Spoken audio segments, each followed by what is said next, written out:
మావా ఇవాళ మనం మాట్లాడుకోవే రివ్యూ ఎన్నో రోజుల నుంచి మన హైప్తో చంపేస్తున్న సినిమా అండ్ రావు బహదూర్ సినిమాకి పోటీకి వచ్చిన సినిమా అదే నాగబంధం ద సీక్రెట్ ట్రెజర్ గురించి. అయితే ఒక ముక్క ముందే చెప్పేస్తామా, థియేటర్ నుంచి బయటకు వచ్చాక నీ మైండ్లో మాత్రం రెండే క్వశ్చన్లు ఉంటాయి ఈ సినిమా చూసిన తర్వాత. ఒకటే విజువల్స్ గురించి, ఇంకోటి స్టోరీ గురించి. మరి ఈ గ్రాండ్ మైథాలజీ అడ్వెంచర్ నిజంగానే టికెట్ డబ్బులకు న్యాయం చేస్తుందా, లేక విఎఫ్ఎక్స్ కోసం మాత్రమే తీసిన సినిమాగా మిగిలిపోతుందా చూసేద్దాం. అయితే ఈ నాగబంధం ద సీక్రెట్ ట్రెజర్ అనేది ఒక మైథలాజికల్ ఫ్యాంటసీ అడ్వెంచర్ మూవీ మావ. రన్ టైం దగ్గర దగ్గర 3 hours 5 minutes ఉంటుంది. కొన్ని థియేటర్స్లో 3 hours 16 minutes కూడా వేసారంట. మరి మనకి టాక్ వచ్చింది, అది నిజమో కాదో నాకు తెలియదు. మరి ఫ్యామిలీతో కూడా చూడొచ్చు మావ. ఇది పాన్ ఇండియా లాంగ్వేజెస్లో రిలీజ్ అయింది, తెలుగు, హిందీ, తమిళ్, కన్నడ, మలయాళం అన్ని లాంగ్వేజెస్తో పాటు. సో సినిమా చూసిన తర్వాత నా ఒపీనియన్ చెప్పాలంటే పర్లేదు మావ, సినిమా బాగానే నచ్చింది, వన్ టైం వచ్చు. మరీ అనుకున్న హైప్కి అయితే రీచ్ అవ్వలేకపోయింది. ఈ నాగబంధం అనేది టికెట్ డబ్బులకి ఆఫ్ న్యాయం చేస్తుంది అంతే, ఫుల్ కాదు. విజువల్ వండర్ కోసం వెళ్తే డిసప్పాయింట్ అయితే అసలు అవరు. కానీ strong story, emotional highs, unforgettable characters expect చేస్తే పక్కా డిసప్పాయింట్ అవుతారు. ఎందుకంటే ఇది సినిమా కన్నా ఒక విజువల్ ఎగ్జిబిషన్ లాగా ఎక్కువ అనిపిస్తుంది. అయితే ముందు స్టోరీ ఏంటో చూసేద్దాం. శ్రీరంగపురంలో ఉన్న ఒక ఏన్షియంట్ విష్ణు టెంపుల్, నాగబంధం అనే ఒక రహస్యం, ఇంకా బ్రహ్మకమలం అనే డివైన్ ఫ్లవర్ చుట్టే కథ మొత్తం తిరుగుతుంటుంది మనం. ఆ పువ్వుని దక్కించుకుంటే మరణాన్ని జయించవచ్చు అనే నమ్మకంతో విలన్స్ వేట మొదలు పెడతారు. ఆ రహస్యాన్ని కాపాడడానికి మన హీరో రుద్ర రంగంలో దిగుతాడు. స్టోరీ మధ్యలో 1962, 1756 టైమ్ లైన్స్ మధ్య ట్రావెల్ చేస్తూ మైథాలజీ, హిస్టరీ, ఫ్యాంటసీ అన్నీ కలిపి ఒక పెద్ద సినిమాటిక్ యూనివర్స్ని క్రియేట్ చేయడానికి డైరెక్ట్ ట్రై చేశాడు మామ. ప్లానింగ్ అయితే బాగా ఉంది, కానీ ఎగ్జిక్యూషన్లో కొంచెం తడబడ్డారని చెప్పాలి మామ. సినిమా బిగ్గెస్ట్ స్ట్రెంత్ ఏమైనా ఉంది అంటే అది విజువల్సే. నిజంగా చెప్పాలంటే ప్రతి ఫ్రేమ్లో బడ్జెట్ క్లియర్గా కనిపిస్తుంది.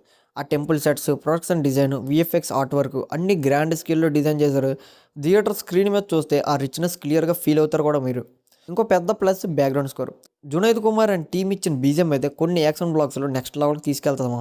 నమోరే సాంగ్ కూడా థియేటర్ ఎక్స్పీరియన్స్ని బాగా ఎలివేట్ చేస్తుంది. ఇంటర్వల్ ట్విస్ట్ కూడా బాగా వర్క్ అయింది. సెకండ్ హాఫ్ మీద క్యూరియాసిటీ బాగా క్రియేట్ చేస్తుంది ఆ ట్విస్ట్. క్లైమాక్స్లో విరాట్ కర్ణ నాగసాధు గెటప్లో మంచి స్క్రీన్ ప్రెసెన్స్ చూపించాడు. హీరోగా తన బెస్ట్ ఎఫర్ట్ ఇచ్చాడు అని చెప్పాలి. కానీ సినిమాలో మైనస్లు లేవా అంటే ఎందుకు లేవా ఉన్నాయి. ఫస్ట్ అండ్ ఫార్మోస్ట్ స్టోరీలో ఎమోషనల్ సోల్ చాలా మిస్ అయింది మా.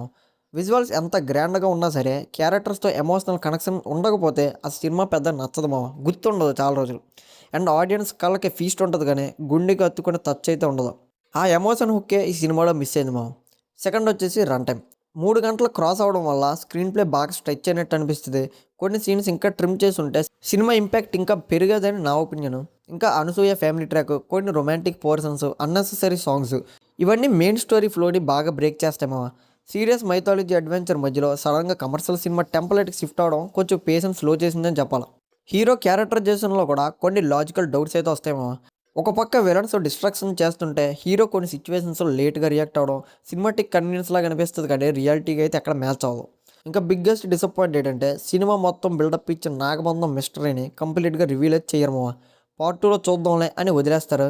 ఇదైతే నాకు పర్సనల్గా చాలా డిసప్పాయింట్ చేసింది.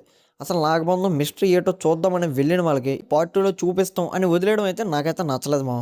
ఫ్రాంచైజ్ ప్లాన్ బాగానే ఉండొచ్చు, కానీ ఫస్ట్ పార్ట్కి ప్రాపర్ క్లోజర్ ఉండాలి కదా మామ. అది ఇవ్వకపోతే ఫ్యాన్స్ హట్ అవుతారు, హట్ అయ్యారు కూడా.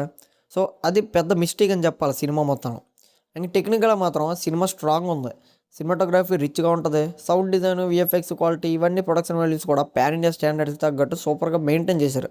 క్లియర్గా కనిపించేది ఏంటంటే ఇక్కడ డైరెక్టర్ అభిషేక్ నవాజ్ స్కేల్ మీద అయితే ఎటువంటి కాంప్రమైజ్ అయితే అవ్వలేదని క్లియర్గా తెలుస్తుంది. సో ఫైనల్గా క్వశ్చన్ ఏంటంటే మరి మనం పెట్టిన టికెట్ డబ్బులకి సినిమా వర్తా కాదా అంటే, ఒకవేళ మీరు visuals, mythology, fantasy adventure system అయితే పక్కాగా మీకు వర్తేమో. థియేటర్ ఎక్స్పీరియన్స్ కోసం ఒక్కసారి వెళ్ళొచ్చు. కానీ strong story, emotional depth, fast screen play కోసం వెళ్తే మాత్రం పక్కా డిసప్పాయింట్ అవుతారు. నాగబంధం ఇది ఒక గ్రాండ్ విజువల్ స్పెక్టాక్యులే, కానీ గ్రాండ్ స్టోరీ మాత్రం కాదు. సో ఈ మూవీకి నా రేటింగ్ 3/5. కళ్ళకు పండగే, గుండెకి మాత్రం అంతగా కాదు. విజువల్స్ కోసం టికెట్ డబ్బులు రికవర్ అవుతాయి, స్టోరీ కోసం మాత్రం పార్ట్ 2 వరకు వెయిట్ చేయాల్సిందే.